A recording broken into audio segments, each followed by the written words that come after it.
Welcome back, everybody. Today I'm going to teach you how to delete your Grammarly account permanently. Whether you're switching to a different writing tool or simply no longer need the service, this guide will walk you through the process step by step.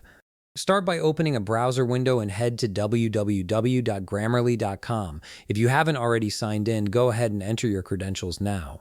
Once you've successfully logged in, you'll be directed to your Grammarly dashboard. This is the main hub where all your documents and settings are stored, so it might take a moment to load everything up. Once your documents have loaded and you're viewing the dashboard, it's time to navigate to your account settings. Look over to your left navigation menu where you'll find several options listed. From this menu, click on Account.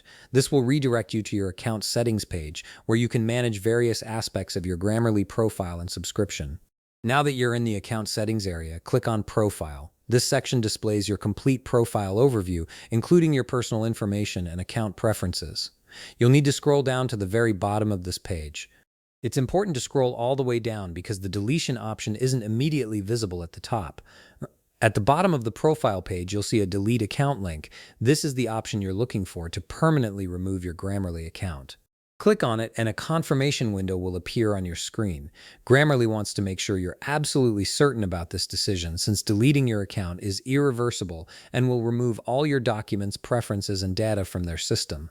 If you still wish to proceed with deleting your account, simply click on Yes, Continue with Account Deletion.